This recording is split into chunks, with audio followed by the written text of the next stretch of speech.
This is the Global Podcast Network, where executives and professionals connect, share, and inspire. Stay tuned for the conversations that drive success.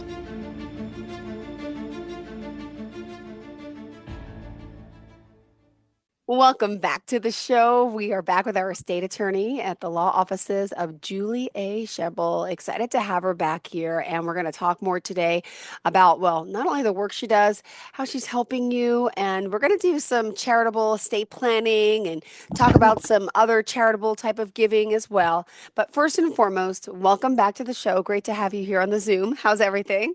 It's awesome, Jill, and it's great to be here, of course. All right. Well, excited to have you back. And for those that may not know a little bit of your background, would you mind sharing what you specialize in and what you do?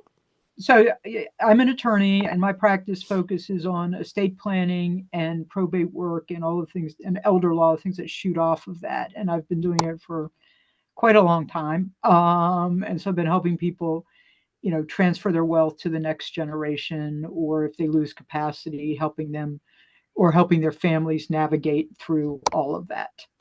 Beautiful. And you've had many years of experience now? So it's over 30 now at this point. I'm getting older rapidly, I think.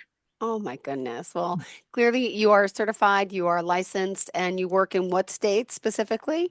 So my practice is focused in Maryland. I work in Maryland, but I can work in any area of Maryland, any county in Maryland. So across the state. Beautiful.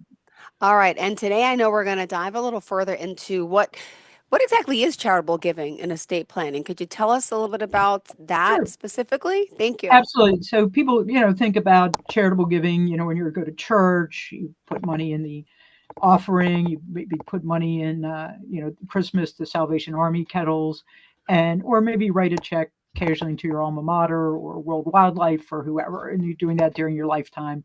But this is sort of the idea of giving after you die or planning to make larger gifts during your lifetime or a death. It's sort of looking at maybe sometimes it delves into higher dollar gifts at the same time. And so mostly a lot of clients who have a lot of extra money, right? And they want to give it away. Where do they give it to? How does that work? And, it's got to be, if people are doing charitable giving, could there also be a fight in the end with the children who say, well, why? Why did they do this? Well, there could be. I mean, that's a good question or a thought. I mean, the kids may get a little, there may be some tension with the kids about that. Why did mom or dad do that? And they, may be disappointed.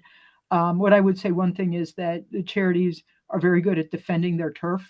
So if you leave money in your will to your church or your alma mater or whatever, and somebody wants to challenge that, the charities will, defend their position vehemently. Got it. But there's many ways to do it. So, and it doesn't, I mean, some of the larger money is obviously driven by people who have amassed significant wealth. But sometimes somebody will say they want to leave what's called a specific bequest in their will. And that's sort of just a flat dollar amount. I want to leave, $1,000 to my church, or 10,000 or 100,000. And that's often driven by, Jill, you're saying, I want to leave some money. I believe in this organization, but I want it to be a set number. I don't want to, this is what I'm comfortable giving, whatever that happens to be.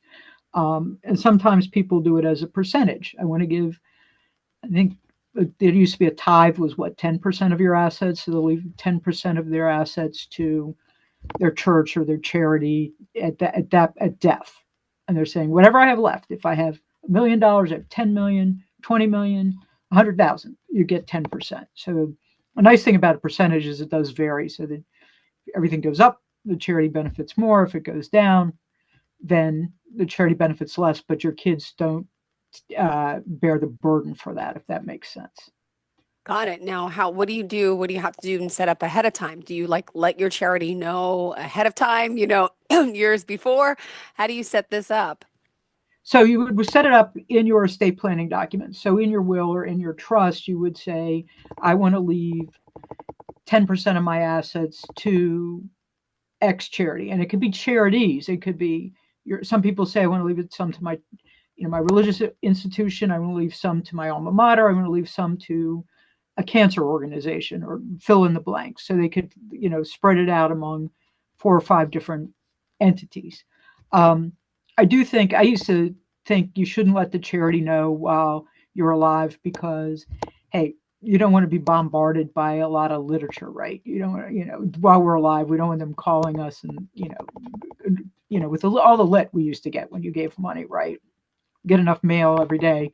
But having worked with charities, they do like to know in advance so they can book it. They understand that they may not be getting $10,000 from Jill, because things can change. You could change your mind. You could run out of money, whatever that looks like. But they like to have it in their records, because they can kind of look for future planning. Got So it. their accountants can somehow project what's going to happen with that. That's a little Wow. bit beyond my pay grade. Got it. Got it. Got it. What else did you want to discuss about this? So I think that the other thing about it is, a lot of people, that the one advantage of giving money when you die is you don't have to worry about whether you needed it, right? Yeah. If I gave it away now, maybe I can't go on my trip to Hawaii or Australia, or I can't eat steak on Sunday, or whatever that looks like. So you can, any financial concerns you might face when you're alive, pardon me, are, when you give it away when you die, are minimized or eliminated.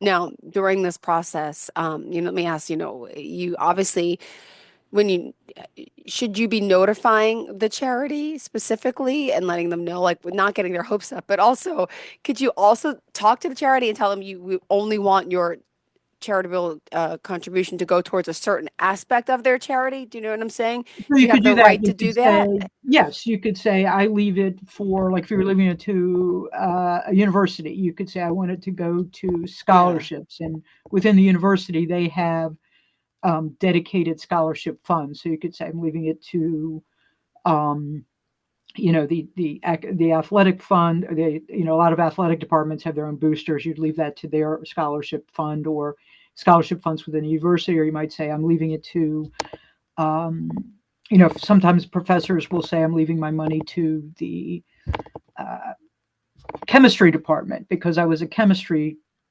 professor at X university and I want to fund research or whatever goes into that with it. So you could leave it to, say, American Cancer, and say, I want to use it for research, or you could specify it. My experience with charities, they sometimes don't like specific gifts, because if they lose the flexibility to say, oh, we have lots of money in research, it would be good to send it somewhere else. Like, they lose the flexibility to spread it out over programs of need. Whereas if you just make a general gift, they can say, oh, well, we need it for research, or we need it for academic development if it's going to a university or whatever. So sometimes flexibility is nice. Got it. And what exactly is IRA charitable giving? I was reading about that.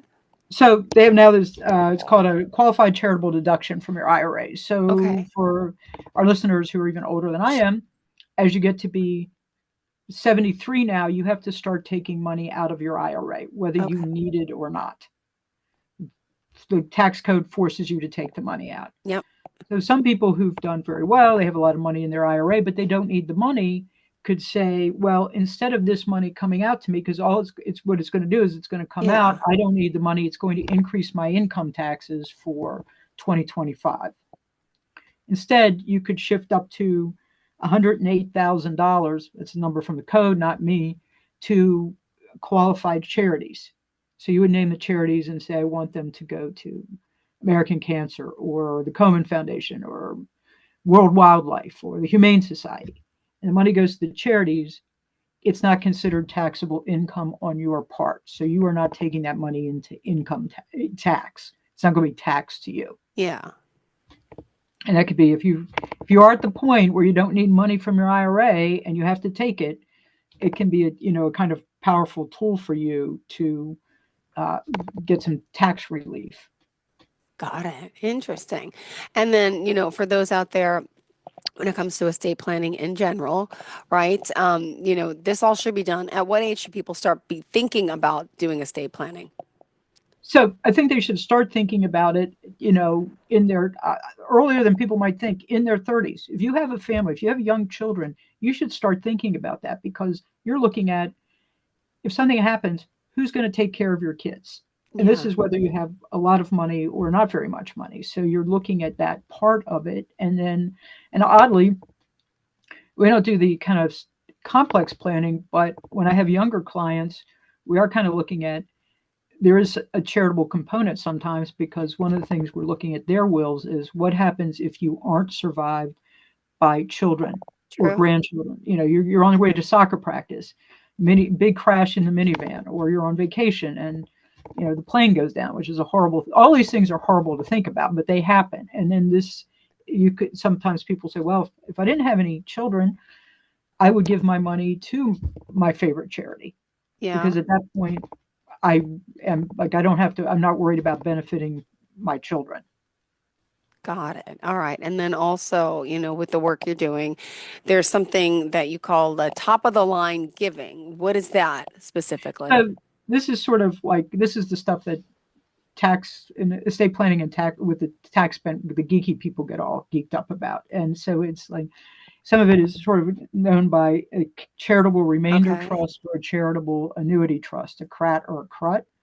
And what happens there is somebody's either is transferring money to a specific, specially designed trust. Okay. They can create either while they're alive or in their will when they die. What they're doing is, like, Jill, if you create it while you're alive, you're transferring an asset to this trust, and it's what the trust is going to sell the asset. So you have a piece of real estate from New York, Okay. right, that you bought, and you sell it as Jill, big capital gain. Okay. You can put it in this CRUT. It will sell the real estate sold. You aren't going to pay the capital gain yet, and then the money can be reinvested for you and, like, say, dividends, right? And you Yeah. take an income stream out, Okay. 6% of the trust for your lifetime, or maybe 20 years. You get the income. When you die, this is the remainder part. It goes to specific charities that you have designated. Okay. So in 20 years, it goes to your university, or whatever, your church, or cancer, or whatever. So you're able to get this income stream out for this period of time, and also you get an income tax deduction for the money going into the trust. I forgot about that. So you're creating some tax relief and able to put forth your charitable intent, if that's what you have, and are able to benefit both. Got it. All right. Thank you for that. And also at this time, I just want to remind everyone who we are speaking with, our state attorney, law offices of Julie A. Schejbal. And let me ask you, with all your years of experience, clearly this is what she does, estate planning. What happens if somebody passes away and doesn't have anything planned, doesn't have a will? Just explain to us the consequences of that and the urgency of why we should be doing this So now. if you don't have a will, the state of Maryland or the state of New York or the state of Hawaii or whatever state you're living in has a plan for you. And so they're going to drive where your money and property goes. Okay. And this may not be what you want. Yep. So what Maryland would say is it goes to like, essentially, if you have children, if you would go to your child. If you have a spouse, not all of it goes to your spouse. So if you have, say, $1 million in your own name, Jill, and you're married, the spouse would get, they've changed this recently, but like $100,000, and then 50% of everything above that. And then the remainder would go to the kids. And that may be fine. Or you may say, well, no, I would want my spouse to have everything. And then if you have kids, it would go to the kids. But if you have nobody, no children, no grandchildren, no siblings, ultimately, and no cousins, like, this is like you're like the only child of only children, right? It would end up with the Board of Education in the county you're living in Maryland. So the plan may not be what you want. So that's the most important thing, is that you're able to say Maryland or New York or Connecticut or whatever. I don't want you directing where my money and property goes and who's handling my affairs. Because that's the other thing. Maryland would drive who's have some thoughts about who's going to handle your stuff when you die. I want to control that and make it better for whoever is going to benefit from my estate. And for today, what else did you want to discuss for our listeners? Obviously, as a full estate planning service company, you're helping so many people protect themselves and even a lot of the wealthier clients, as we're talking today, as far as charitable donations. But even if you're not wealthy, people are still leaving, as you mentioned, some money to the church, to some of their Right. charities as well. Exactly. So, I mean, it doesn't, this is just in a way to, and if you, to go circle back to our last comment about not having a will, if you wanted money to go to your children, your church or your charity, and you don't have a will, that's not happening. Hmm. So you're able to, if you want to control this, if you want to make sure that that's how you're going to do it through a will or a trust in that state. Um, and I can assure you that whatever state you're living in, they're not going to do exactly what you want. Yeah, got You it. know. Got it. Um, so, and I think that, and the other important thing about planning is that one of the things I look at when clients come into the office is, the amount of planning you need. Like, you know, or do you need, like we talked about the charitable remainder trust? Does that make sense for Jill, or is that something that Yeah, is this great idea, but it doesn't fit you because it doesn't fit your charitable intent or your lifestyle or whatever. So you want to make sure you weigh stuff appropriately, because a lot of these things also, charitable remainder trust, once you set up, is irrevocable. So if you need the money, you can't come back and get it. So you want to make sure you're pretty happy with what's going on. got it. And I've seen people, like people have come into the office and the planning has been done by somebody else, and they occasionally, you see somebody that is stuck in a situation and we can't get them out of it because they were over planned for or didn't recognize the idea of what they were actually putting pen to paper on, if that makes sense. No, it does make a lot of sense. My goodness. It's something I need to start thinking about at 47. I haven't thought about estate planning. I helped my mom do it many years ago, and then she passed. So it's a lot of people don't talk about this, and I think they really should be, because there's so much benefit to it for yourself, for your family, for your future. Because Yeah. yeah, it makes a lot of sense. What are some of the most common mistakes you see with people, in your Well, roles with estate planning? I think one is clearly the failure to plan, right? So Okay. that is the number one. I mean, that's number one on what everything. I probably every business, everything, failure to plan. But I think the second thing is um, things that you can, as a client, help eh, to avoid, and that is when you're doing your plan, think thoughtfully about who is involved in your plan and how they're involved in it, and be self-aware of how what these people are like, because sometimes it's, the parent comes in and they have to pick somebody to run the estate, and they have 3 kids and they Yep. pick the kid that would be the worst at it. Yeah. But they're like, oh, he or she's the oldest, got to pick them. Nope, you don't. So it's sort of thinking about how these pieces are going to fit together. And I think, well, I guess then the third one, well, this may be the number one mistake, is trying to do your own plan. Yeah. I think they always teach you in law school that a person who's their own lawyer has a fool for a client. Well, it's no different here. Yep. Oh my goodness. Well, also with the work that you're doing, and clearly you're helping so many people, um, you know, for any tips out there for someone who's thinking about, doing this, hesitant, it just makes sense. We all should be doing it, to be honest. Yeah. Well, I think one of the tips is, I think people are afraid to do it because they're afraid that somehow this triggers their mortality. And I mean, I can't speak for all the other lawyers out there, but I can say for the most part, when I've done this for clients, their mortality has not been cut short by executing their will. Got If it. nothing, they've lived beyond that. So, um, this won't, you can do your will and get on the plane, and the plane will probably not go down. You know, Exactly. All right, that's good to know. We still have Okay. more time. Is there anything else that we didn't cover yet for estate planning with charitable giving? I think the one thing we didn't talk about, and this is sort of different than it's leaving your IRA as the beneficiary of the charity as a beneficiary of your IRA. So this would be something you would Oh, do when you die, and you would say, "Oh, if there's anything left in my IRA, I'm going to leave it to my favorite charity." And there's some advantages to that. One of the biggest advantages is that when you die, any money that you have in your IRA has to start being withdrawn. And you can't, even if you're the beneficiary, you're not 73 or whatever, you have to start taking it out. And it's subject to income tax. Well, if it goes to the charity, the charity takes it, they're not going to pay income tax on it. So it can have some advantages from a tax perspective. And it can be also very easily done. You can just get your beneficiary form, say, leaving it to American Cancer, and you're done. And then, if you say, having a fight with cancer, I don't want to do this, you can either put your kids in there or pick some other charity, and it doesn't have to involve redoing the will. interesting. Well, all great points, all great tips. And could you share a story or two about someone that has done this estate planning with you and the charitable giving and how it worked out in the end, So, what family is saying and friends?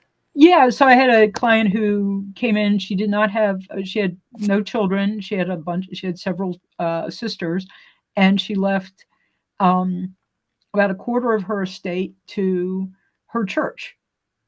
And it turned out to be a high six-figure bequest to the church when all was said and done. And I think the nice thing is we called the church and we said, we have a check for you. Can we, how can we get it to you? Because we wanted to make sure it got there and it didn't get like pilfered in the mail, right? And so we came. The treasurer came, picked the check up at the office, and he looked at it. I think he was thinking, "Oh, they're going to give me like Yeah, $3,000 or something. How annoying that I'm coming all the way over here." But then he looked at it and he was stunned. really. And they were so appreciative of it. And so it gave me a good feeling. Yeah. I didn't know anything about the church, but it felt good because it made other people happy. So um, that was kind of a nice end to a story. Always is. I like hearing these stories. Anything else you want to share? Well, I think the other one is this is a cautionary tale. I Oh, once was reviewing, this was earlier in my career when I was working for the government, and I was reviewing this gentleman's estate, and he did not have a will, and everything went to some cousins on the West Coast. He lived here in Maryland. And I was talking to the other attorney, and the other attorney said, I can't believe he didn't have a will, or it's such a shame he didn't have a will because he was very, very active in his church. And mm-hmm. I'm sure that he would have wanted money to go to his church, but because he didn't plan, the money went to these people on the West Coast who, Got I mean, it. I have no idea. I'm going to be judgy though, thinking these are people he maybe saw at weddings and funerals, Yep. Mm-hmm. you know, and they certainly, hopefully, they were grateful because I got to see, sizable amount of money considering it was falling out of the sky. But, Yeah. it was sort of made you think, right? Because, there's certainly, I can think of my cousins are nice people, but it's my money and wouldn't necessarily want to benefit them, Got it. you know. Definitely. And, in this estate planning process, when it comes to working with someone like yourself, what do people say? Well, maybe I can't afford this. I can't. How does it work? Is this affordable to start planning to do? How does that part work on the portion? So I guess affordability is sort of like beauty. It's in the eye of the beholder, I think. Yes, I But agree, but I know some people might ask. but I do my estate planning basically on a flat fee basis. So when somebody comes into my office, I meet with them. My initial consultation is free. So that only costs you your time. Yep. And then we talk about what you may need, and we go through this spectrum. You may say, like, you may come in, some people come in and they say, "Oh, I want this, this, and this." And I look at your stuff and I say, well, "Jill, this is really, you're going to pay me a lot of money and not get a lot of advantages of it." Or Yeah. maybe I would say to you, "I think you ought to go this route. It's more expensive, but I think you would really benefit from that."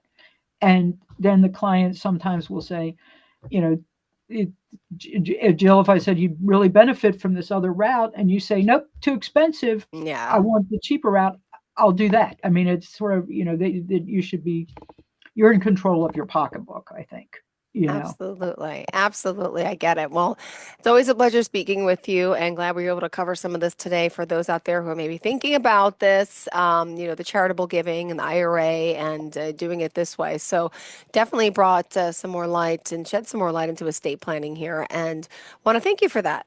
Sure. Absolutely. It's a pleasure. And how do we reach out to you? So you can reach me through my website, which is www.jasestate, that's ESTATE law.com. Perfect. Thank you so much. A pleasure having you here. Awesome. Great seeing Thank you. you. And Take you care, enjoy Joe. the rest of your day. Thank you so much. You do the same. Take care. Thank you. Bye-bye. This is the Global Podcast Network, where executives and professionals connect, share, and inspire. Stay tuned for the conversations that drive success.